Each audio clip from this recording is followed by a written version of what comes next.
So these are commercial theater speakers.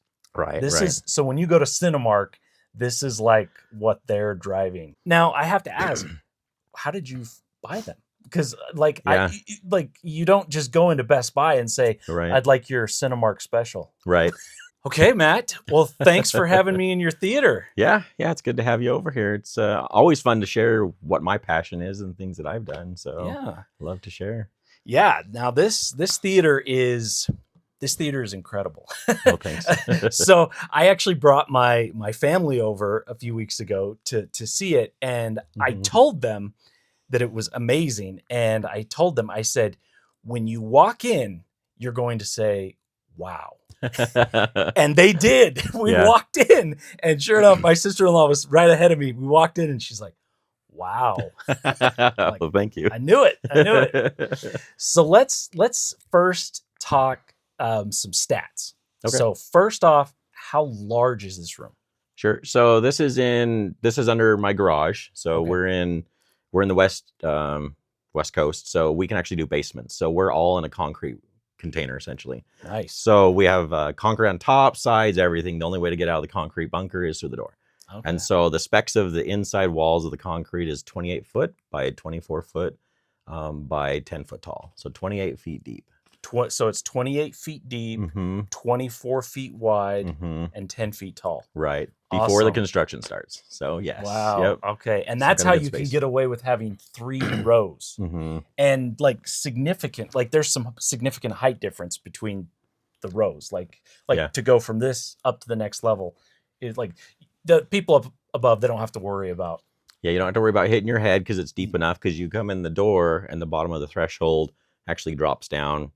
Been long enough I can't remember the full drop, but each platform drops about 14 inches per riser that you step up, and there's the main one, center one in the back. So nice. Cool. Okay, and then what is your speaker layout? What's your dot? Oh, I gotta remember. I kept kind of adding, so we'll talk about a little bit the build process, but it was iterative, just kept adding speakers and things I had. So I've got an 11.4.6 right now. So 11 bed layer speakers. So you've got obviously your 3 LCRs, wides, two sets of sides, and then rears. Right.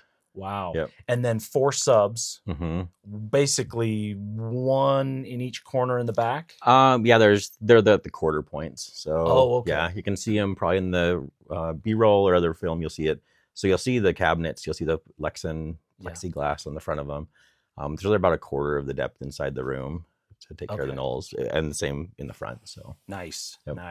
Okay. And then what size is your screen?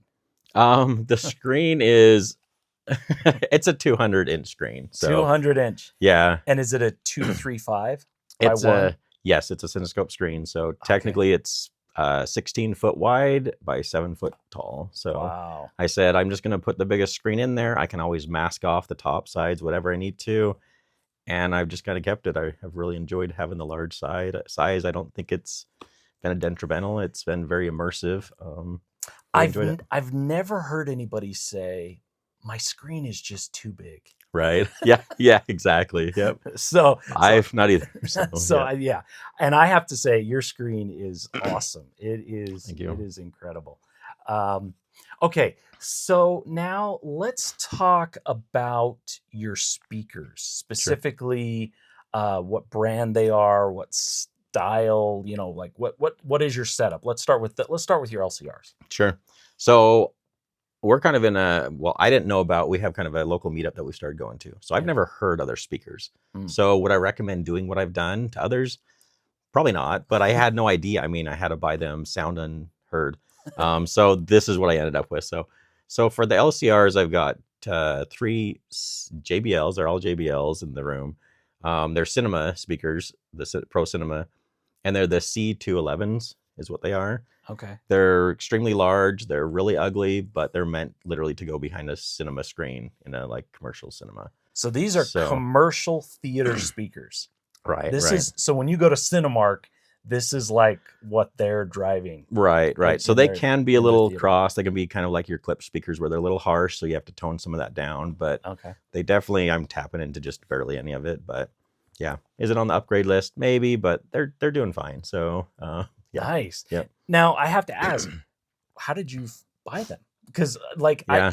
like you don't just go into Best Buy and say, Right. I'd like your Cinemark special. Right.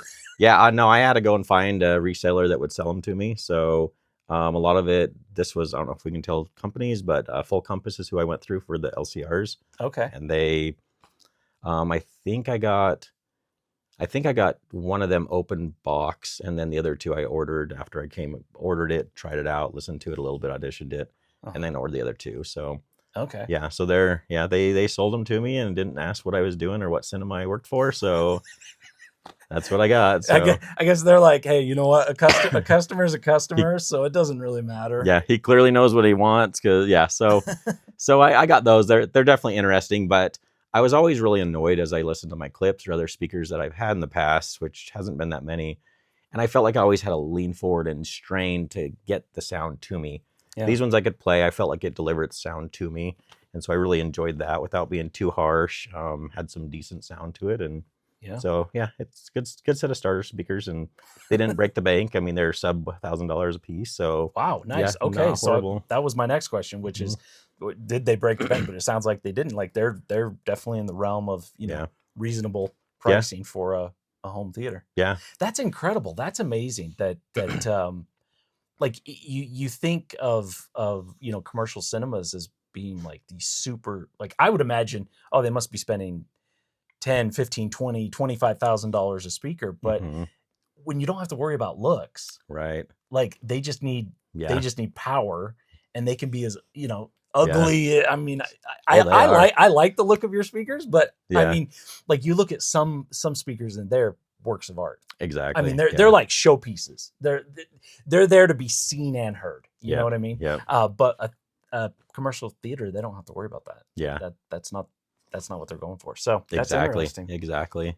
Very cool. So now let's talk about your wides and your sides. Are they all the same model? Or?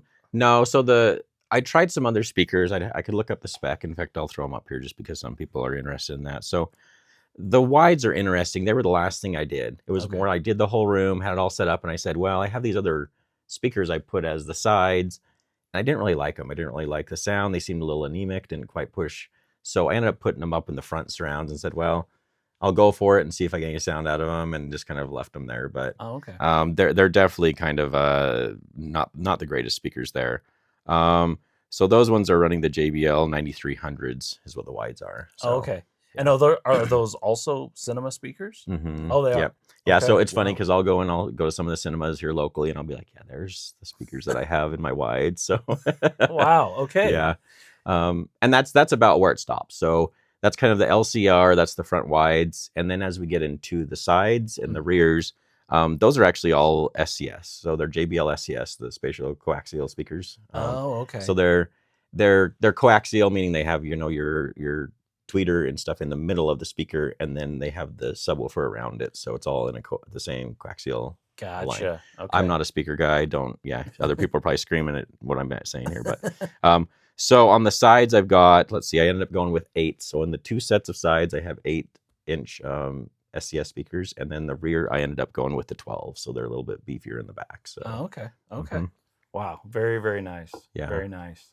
And then for your height speakers, what do you have for those? Height speakers, I ended up going with they're the RSLs, and they're the 34.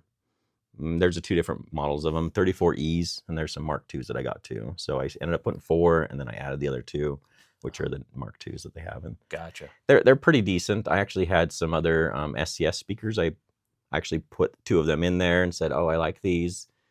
Sounded great. Played it, and I had some 16:9 content up on the screen. And then I went to Cinescope, and all of a sudden I saw these big old brackets of the speakers, and I don't have but maybe 2 inches of margin from the projector that's throwing onto the screen. And it was really sad because I'm like, well, I can't do those. They hang down too low. So I ended up having to go build some backer boxes and go to some different heights. So Gotcha. Yeah. Yep. Everything's a compromise. There is no perfect theater. That's right. Yours is pretty close, but there is no perfect theater. So no, I hear you. So everything's always a work in progress. So there's never a done state. Yep. Definitely. Cool. Okay. And then We didn't mention the projector. So Okay. quickly, what projector do you have? I have the Epson 6050 UB. Okay, So awesome. again, didn't know much about projectors. This is my first projector, and said, well, I need something, and I need to get something that'll hopefully throw as much light as I could. So I have a build thread out on AVS forums, and I actually went to AV Science and called them and said, this is what I'm dealing with. What's the best projector I can get without going into your Wolfs or your um, things that are outside of the budget that I have or had at the time, and that I still, I'm like, so I went with the 6050, and it was a reasonable price. Working through them, they were great to work with, and I've been really pretty happy with it, honestly. So nice. yeah.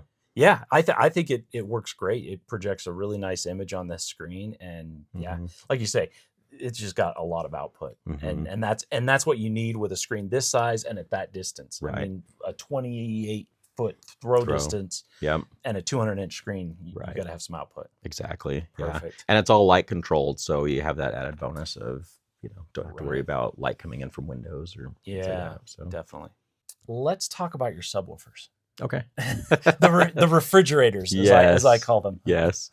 So my wife's very tolerant of me, I guess. So I've got these speakers, the big, huge ones that I talked about. If you ever want, go look up the JBL C211s, and they're huge. I got those, and I had to stage them upstairs as I was building all this stuff that I was doing. And so my wife tolerated having these huge speakers. I mean, I couldn't even put them like LCR. I had to overlap them to fit in the wall space that was in the room. And so that's where it started. And then I started building these subwoofers that are the size of fridges, like you mentioned. And then I started putting those up there. And so I ended up getting 2 of them up there before she said cease and desist. And I ended up building the last 2 in the rear after the theater was up and running. So I built them. They're called Devastators. There's a whole Devastator thread on AV forums. AVS forums, and there's pretty much Red 8. He does all sorts of models depending on what you want, what you need, what you're looking for your port tune and your designs. And so I talked to him and said, hey, this is my room. This is what I'm looking for.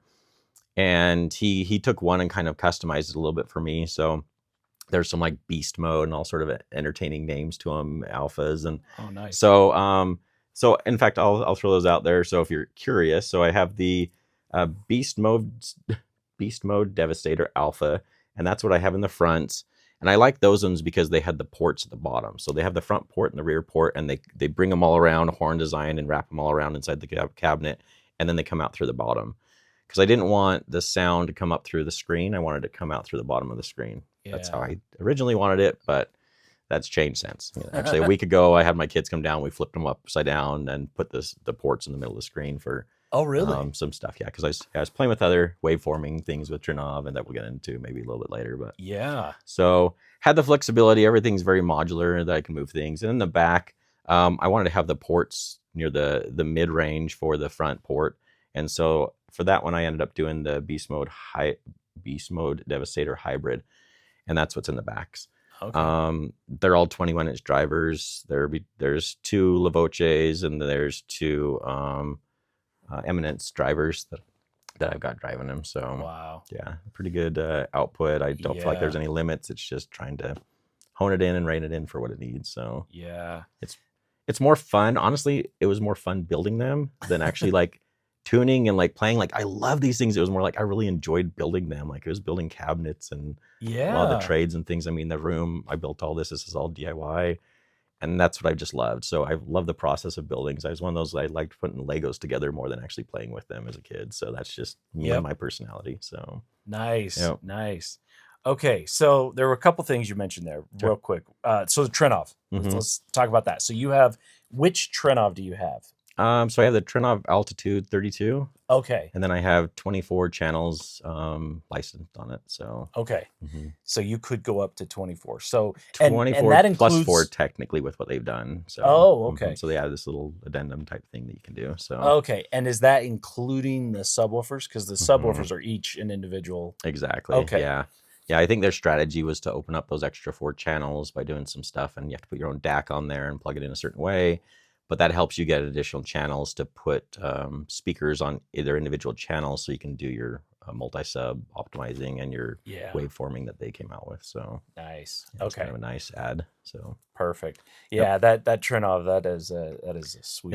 It's nice. I guess if you want to, I had previously, I had another receiver that I had used in here, and I got a decent one, but it was in this weird phase where they were going into the HDMI 2.1 areas, and there's some problems with it. I actually don't think I ever got it through the full calibration without it crashing and rebooting it because of the number of channels Okay.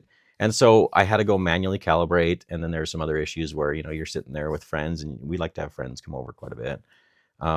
And you have your friends come over, and the receiver would flat out just reboot. So it's like, this isn't good. This isn't acceptable. I need to get something else. And rather than going to like the Marantz 8200 or some of these ones that were out at the time, I was able to finagle and work things out and say, hey, I'm just going to go get a Trinnov. Then I don't have to ask if I should get something else later on. There's no upgrade-itis that's there. It's just like, this is the end all. That's the end of the road. Yeah. So that's definitely the biggest piece of the whole build that I have, was the cost of the Trinnov there. So everything else was very incremental over time. You'll see as you kind of take some video of the rack and all the separates, is I just kind of added a separate at a time. So okay. I'd look for open box deals. They're all crown amplifiers that I put on the Trinnov. So the Trinnov runs, it's essentially like headless. It doesn't have any amplification built into it, so you have to run separate. So I eked by with the previous receiver that I had, and then I started plugging separates into it. And then finally I cut the switch over and said, okay, now I'm going to run with just my LCR and my rear, and that's it, because that's all the amplification I had. And then I just kind of kept adding amplifiers. This was all over COVID time that I built all this. So it was, here's a few more open box that were quite a bit cheaper. And then just kept filling it in until I had all my speaker channels that I wanted filled out. So nice. Yeah. So now on your amplifiers, some of them are bridged, and those are the ones for the subwoofers, right? Okay, so you have a dedicated amp for each one of your subs, and those are bridged. And then all of the others, it's 2-channel amp driving 2 channels. Okay. Okay. Which then you always have this sad little channel that's sitting there because you have your LCR with 3. You're like, well, the center only needs 1. Like, what am I going to do with that sad little channel that sits there? So that unused channel. I don't know. Maybe RO, put a center channel RO speaker in just for fun. But yeah. Nice. Now the other thing you mentioned is that this is all DIY. So you did everything in this theater. You built this all yourself. Right. Yeah. My dreams were to build a theater like this, and I didn't plan on doing it anytime soon, because we built our home and then we moved in, and then COVID happened about a year later. But I came and was born and raised kind of in a construction background, and then worked in data centers and in computers. So all this stuff kind of came together. And so I said, well, what am I going to do with COVID going on? It was really nice because I could drive over the construction yard, not your normal big box store. I could go over to the lumber yards where, my dad had accounts, and I just put underneath my job, and I'd go pick up sets of lumber, all that I needed. And there was no interactions. There was no interfacing. I just drive them my truck and trailer, load it up, and then leave. So nice.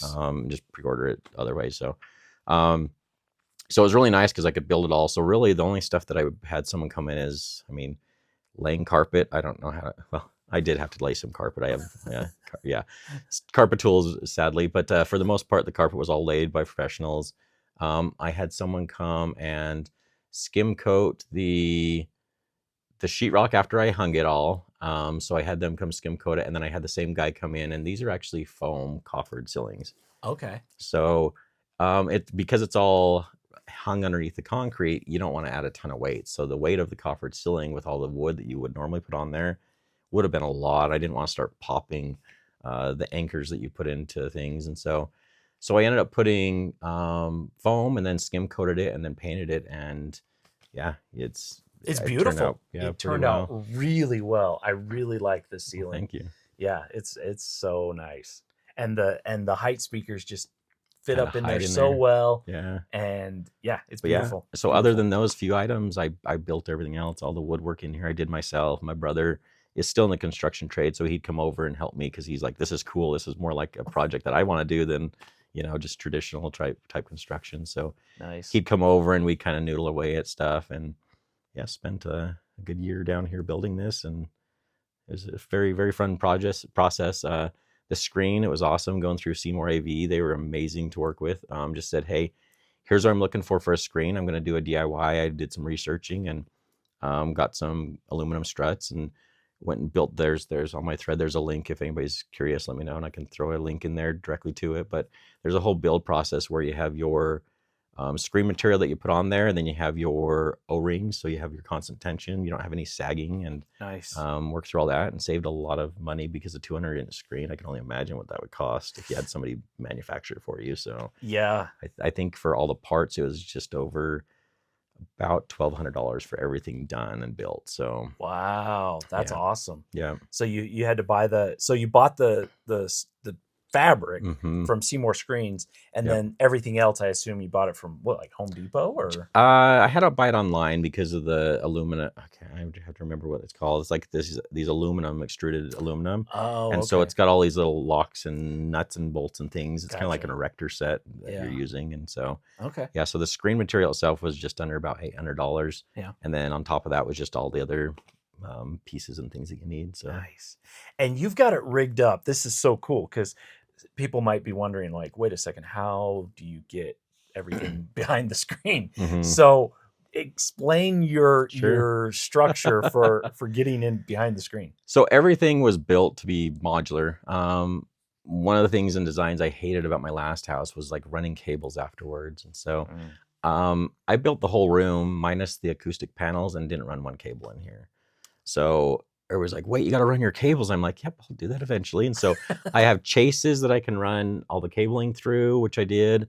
All the walls open up, so you can actually flip the front columns that are angled. You can flip those open, and then you can flip the front down, and then the whole screen flips up. So I got the idea, honestly, from Youthman and what he'd done with his room. I loved what he did there. Oh, and okay. so I got that idea from him, and then I said, okay, I'm going to do what he did there. And I looked at his video so many times and said, how did he get that to hold up there? And he ended up using like gas struts that he used, and the struts on there held it open, kind of like your hood on your car. And I started looking at those. I'm like, there's no way this is gonna hold. So like a 200-inch screen, the weight, I'm like, this is just gonna either I anchor it on the ceiling and it rips the ceiling down, or something. Like, it's not heavy, but it's got a lot of, it's bulky. So yeah. So I ended up just having it. I mean, I think you helped me once. Yep. And so yeah. we were able to take the corners and we can just lift it up. And then I made some just telescoping poles that I stick underneath it on the front. And then you can hook them up and then you can work on whatever you need to. And when you're done, you just kind of lower it back down. And nice. Yeah, full accessibility. It's really nice to get to it. And so same with the panels. They're all Velcroed in. Again, a lot of it's just looking at forums that, which is why I want to do this video and why I kind of wrote up the whole build thread that I did, is I want to help others and hopefully people get ideas from what I've done. Because that's where I got a lot of mine, is just looking at how people have built and their build processes. And this is kind of a collaboration of all that. One of the great things, and you mentioned it, is how you have chases behind the walls. So you can go in and add cables, remove cables, replace cables. Yeah. Like, for most of us that are lucky enough to have our cables run through our walls, we put them in before the drywall went in, but then the drywall went up and then they're sealed off. Like, they're done, Right.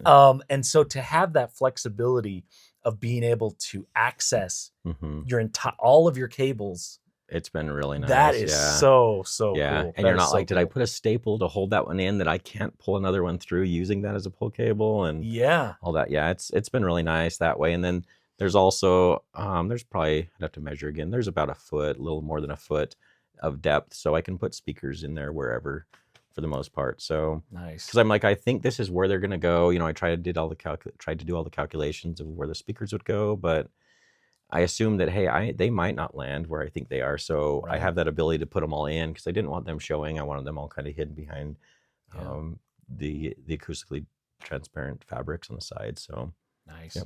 And this is all the traditional black GOM, Guilford of Maine fabric that I used.